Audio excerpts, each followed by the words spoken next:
Olá amigos, um assunto um pouco diferente aqui do que abordamos todos os dias aqui sobre bicicleta, sobre mobilidade urbana. Hoje vamos falar de eleição, justamente porque hoje é dia 15 de novembro, dia das eleições aí de prefeitos, enfim, em todos os municípios do Brasil. E a nossa eleição, que é apresentada aí como uma das mais evoluídas, uma das mais modernas do mundo, realmente tem muito pouco de modernidade, né? Lembrando aí que o governo acaba de liberar aí uma licitação de... Acaba não, foi liberada há alguns meses já, desde o começo do ano praticamente, uma bagatela de 799,9, quase 800 milhões. Para quê? Para compra de urnas eletrônicas. A empresa vencedora foi a Positivo e algumas urnas já foram encomendadas, né? Mas não chegaram a tempo. Esse material começou a ter essa licitação aí, foi feita no começo do ano, mas eles não, por algum motivo, não conseguiram entregar as urnas a tempo, mas já foram gastos 241 milhões de reais com essas urnas que nem chegaram para este pleito. Nós continuamos usando urnas eletrônicas antigas, né? E por motivos aí que se desconhece, desorganização, logicamente, porque uma compra dessa monta em qualquer país, em qualquer lugar que tivesse respeito com o dinheiro do consumidor, essas urnas teriam chegado muito antes das eleições. No entanto, não chegaram. Por conta disso e de outros fatores também, hoje temos 93 mil urnas a menos, justamente na pandemia.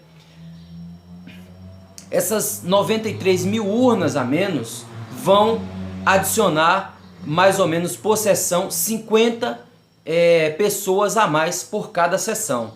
Imagine isso no Brasil inteiro em tempos de coronavírus, ou seja, não há preocupação realmente com o povo. Mas o tema do assunto não é esse. O tema do assunto é justamente a urna eletrônica. A gente compra essa ideia, né? Algumas pessoas compram, eu jamais comprei essa ideia, da nossa urna eletrônica moderna, né? As eleições do Brasil são as mais modernas do mundo, as mais seguras do mundo. Aonde? Para começar, só essa ideia de urna eletrônica hoje em dia, urna, minha gente, sabe o que é urna? Urna é o nome técnico do caixão de defuntos, né? Aquele caixão que a gente compra para enterrar os nossos entes queridos. Uma urna eletrônica na minha cabeça seria um caixão daquele eletrônico que você liga e eletrocutaria o corpo do morto, ou seja, faria ali a cremação. Isso seria na minha cabeça uma urna eletrônica. Porque só com esse nome obsoleto já prova que nós estamos muito atrasados. Primeiro, nada mais eletrônico é moderno. Hoje tudo é digital. Nós teríamos que ter uma urna digital. As nossas urnas eletrônicas, com as quais vamos gastar aí 799 milhões de reais, mais parece aquelas balanças antigas de hortifruti, com aqueles teclados que parecem ter sido, certamente foram reaproveitados dos antigos orelhões, são os mesmos teclados, e chama-se aquilo de seguro e moderno. Ora, como que dá para confiar num sistema obsoleto desse, até no nome, até no formato? Aí urnas de 2006 ainda. Você usa um celular de 2006? Você usa alguma coisa eletrônica hoje de 2006? De 2008, por exemplo? Não usa, né? Por quê? Porque não presta mais, não tem mais confiabilidade de nada. Agora que compraram as urnas novas para substituir também essas obsoletas, elas não foram entregues. Agora eu lhe pergunto, para que tudo isso? Qual a necessidade de urna eletrônica? Se nós temos um smartphone nas mãos hoje em dia, que é milhões de vezes mais evoluído que uma urna eletrônica. Qual a necessidade de ter em cada urna o armazenamento dos dados? Para levar para algum lugar, como se não existisse internet, como se não existisse outras possibilidades. A única coisa que prende o nosso processo eletivo ao passado, ao tempo do coronelismo, é o tal do voto secreto, que na verdade não é mais secreto para ninguém. Hoje em dia todo mundo pode dizer em quem vai votar, por que vai votar. O cara entra na fila dizendo em quem vai votar, sai da urna falando em quem votou e tudo bem. Antigamente, principalmente no Nordeste, em todos os estados do Brasil, mas no Nordeste isso era muito mais comum, talvez até hoje seja, existia uma coisa chamada coronelismo. Então se o cara votasse e soubessem em quem ele votou, que não tenha sido aquele candidato mais poderoso, enfim, o cara podia tomar uma surra, o cara podia morrer. Então isso eram crimes que aconteciam naquela época. Hoje em dia o crime evoluiu, até o crime político evoluiu. Então o político hoje, ele não precisa mais dar um tiro, nem dar uma surra em quem não votou nele. O crime político hoje evoluiu, a tortura feita com a sociedade é feita de outra forma, é não asfaltando a sua rua, é cobrando taxa de esgoto da rua que não tem esgoto, é sonegando ou desviando dinheiro para a saúde, matando milhares de pessoas. Então até o crime político evoluiu. São as licitações, né, que os caras ganham dinheiro de todo jeito, na ida e na volta, para cima e para baixo. Então o crime político evoluiu. As linhas de ônibus que se transformam em moeda de troca, concessão de empresa de ônibus, concessão de tudo. Então evoluiu tudo. Os caras não precisam mais dar surra em quem não vota nele ali na hora que ele fique sabendo, porque também não vai ter como controlar. Então também não precisamos mais desse voto secreto. Tanto é que nem temos mais. As pessoas usam as camisetas, os votos, falam para quem querem do seu candidato e está tudo certo. Então até o crime político evoluiu, mas a urna eletrônica, o nosso processo seletivo não evoluiu. E ele se prende a essa coisa de voto secreto como se fosse dar alguma proteção ao eleitor, mas na verdade não é isso. É que o voto secreto, na verdade, a gente não sabe para onde vai.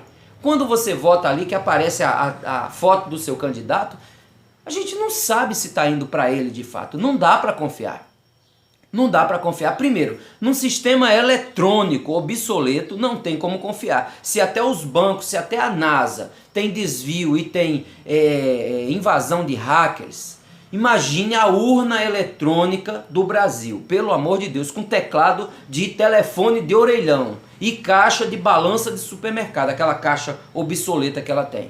Não dá para confiar num troço daquele, mesmo que nós tivéssemos um sistema honesto, um país honesto, políticos honestos que não quisessem desviar dados, né? É muito mais simples apagar milhares de dados ou transformá-los em outra coisa, já que tudo é 0, 1, do que rasurar milhares de cédulas. Então eu acho que ainda as cédulas no malote com cadeado, como fazem lá nos Estados Unidos, ainda é mais seguro do que esse sistema que nós utilizamos eletrônico. Como se não bastasse, gente, até as balanças de supermercado hoje, de hortifruti, já são touchscreen, já são aquelas telas de toque. Por que que a urna eletrônica, um troço que guarda bilhões e bilhões, porque quanto vale um processo eletivo no Brasil, num país como o Brasil? Então um troço que guarda tantos valores muito maiores do que os bancos, né? Como que ele pode ser guardado dentro de um troço obsoleto daquele? Então tá na hora da gente pensar, acabar com essa história de urna eletrônica, que isso não existe, isso é obsoleto até no nome, e começar a pensar na eleição digital. Isso sim seria uma evolução. Como seria a eleição digital? Assim como você vota num reality show, assim como você vota em várias coisas, como você faz compras, bastaria que as pessoas pudessem votar pelo CPF. Cada CPF só pode ter um voto, ou seja, um para o governador, um para o vereador, ou seja, lá para quem for. E pronto. Aí sim, outra coisa, nós temos um comprovante. No momento que você vota, você ter ali de volta um comprovante em PDF, em quem você votou, você ter ali um comprovante. Porque se der alguma diferença, por exemplo, na sua cidade, deu uma diferença, pô, mas como é que pode? Esse bairro todo votou no candidato tal. Como é que o outro candidato ganhou? Vamos conferir, junta todo mundo. Aqui, ó, eu votei no Dedé, eu votei no Dedé. Todo mundo votou no Dedé. Por que que o Dadá ganhou? E aí seria fácil conferir, mas não. O voto secreto, ele não é de ninguém, ele é de quem quiser. Pode ser que seja honesto, eu não estou dizendo que não seja honesto, mas pode ser que não seja também. E ninguém tem a obrigação de confiar, porque não dá para confiar, principalmente no Brasil e nas políticas e no sistema político do Brasil. Não dá para confiar. não tem que haver confiança, deve haver conferência. E nós não temos como conferir o nosso voto. Então seria uma grande ajuda se nós já começássemos esta revolução por aqui, uma revolução no pensamento.